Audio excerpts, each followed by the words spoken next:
पास एक जंगल होता था। उस जंगल में पृथ्वीराज नाम का एक आदमी जंगल का अफसर था। वह अपने परिवार के साथ जंगल में एक खूबसूरत बंगले में रहता था। हर रोज पृथ्वीराज अपने काम पर चला जाता। पृथ्वीराज की पत्नी पायल एक खेल क्षेत्र चलाती थी। वह उस खेल क्षेत्र में 3 घंटा काम करती थी। एक बेटा था अर्जुन। वह हर दिन स्कूल जाता था और फिर स्कूल के बाद घर वापस आकर वो भी बाकी बच्चों के साथ खेल क्षेत्र में खेलता था। खेल क्षेत्र के पीछे पृथ्वी और पायल ने एक छोटा सा खूबसूरत लकड़ी का घर पेड़ पर बनाया। वह उसे अर्जुन को उसके 9वें जन्मदिन पर उपहार के रूप में देना चाहते थे। उन्होंने उस घर में खूब सारे खिलौने रखे। फिर जैसे ही एक दिन अर्जुन अपने स्कूल से घर आया, उसके माता-पिता ने उसकी आंखों पर पट्टी बांध दी और उसे उस पेड़ के पास ले गए।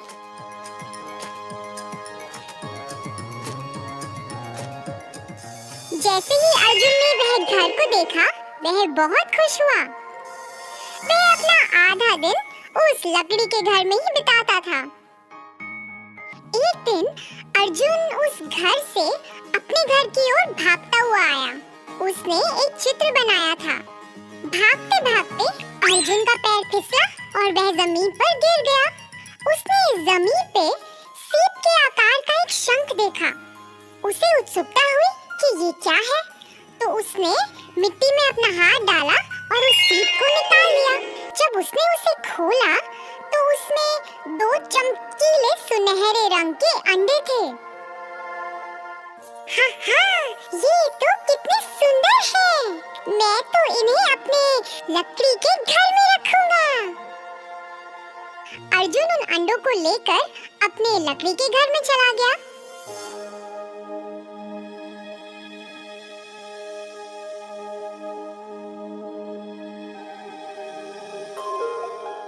उनके साथ खेलने लगा। जैसे ही वह खेल रहा था, अर्जुन की माँ ने उसे पुकारा। अर्जुन घबरा गया कि कहीं उसकी माँ को पता ना चल जाए और वो उसे डांटे ना। उसने फटाफट से उन अंडों को एक कपड़े के अंदर छुपा दिया और वहाँ से नीचे चला गया। फिर अगले दिन जब अर्जुन वापस उस लकड़ी के घर में आया, उसने उन अंडों को खोजना शुरू कर दिया। उसे ये देख के बहुत हैरानी हुई कि एक दिन में ही अंडे बड़े हो गए हैं। वह उन्हें आश्चर्य से देखता रहा कि कैसे एक दिन में अंडों का आकार बड़ा हो गया है।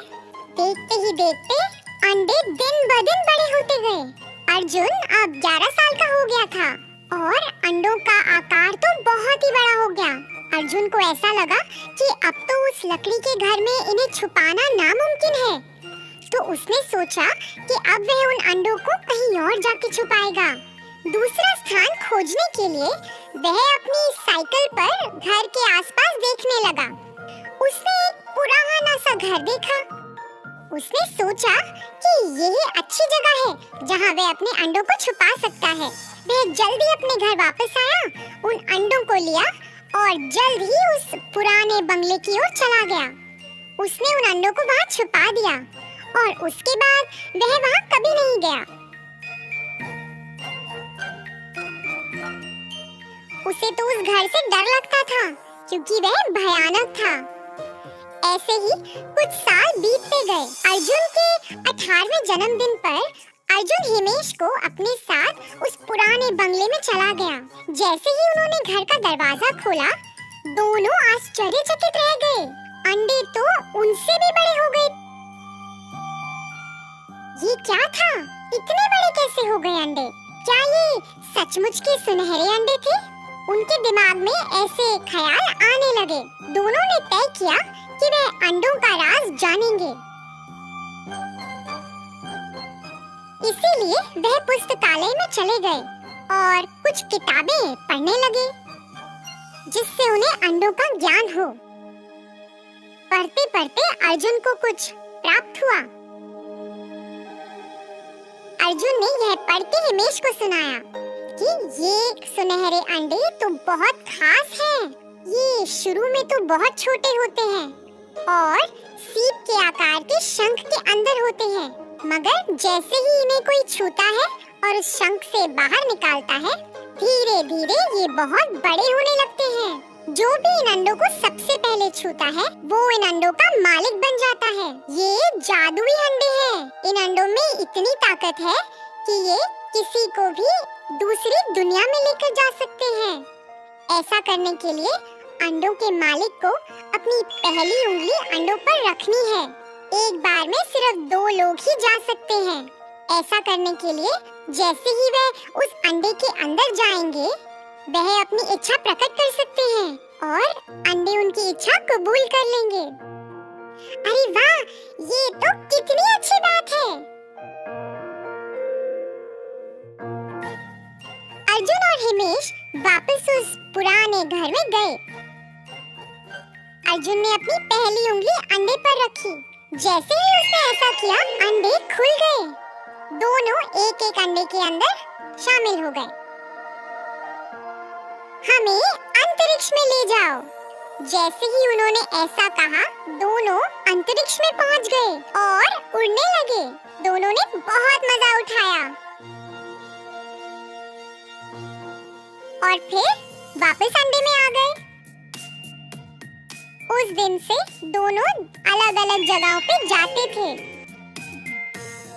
एक बार वह ऐसी दुनिया में गए जहाँ बहुत प्रकार के फूल थे।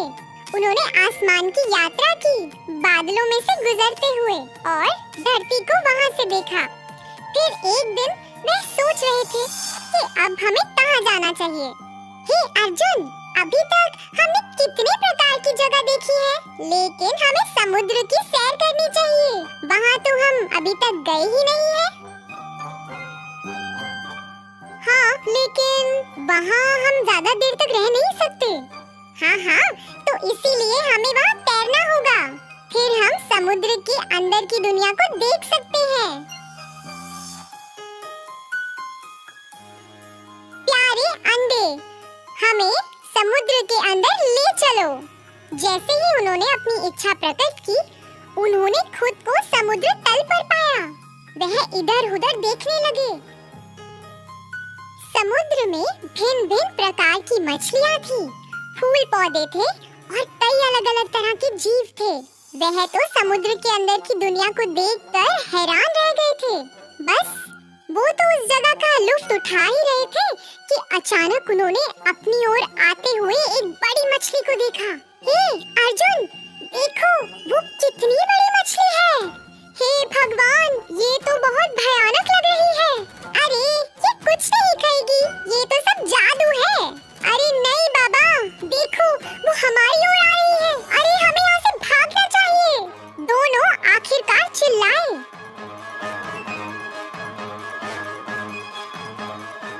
मेरे सुनहरे अंडे, मुझे यहाँ से वापस ले चलो। फिर जैसे ही उन्होंने ऐसा कहा, वह वापस अंडों के अंदर आ गए।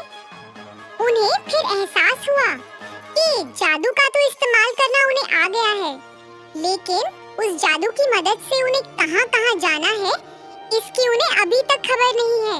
उन्होंने कभी ऐसा सोचा ही नहीं था कि ऐसी भयानक घटना भी उनके साथ घट सकती है। दोनों ने ये तय किया कि अब वह उस जादू का इस्तेमाल नहीं करेंगे। उन्होंने उन सुनहरे अंडों को बड़े से कपड़े से ढक दिया।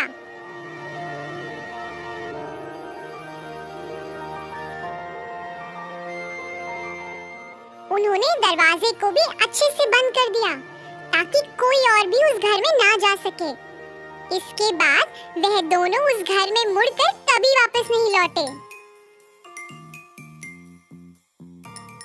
तो बच्चों, इस कहानी से हमें ये सीख मिलती है कि हमें अपनी सीमा से बाहर जाकर कुछ भी नहीं करना चाहिए, नहीं तो हमें मुसीबतों का सामना करना पड़ सकता है।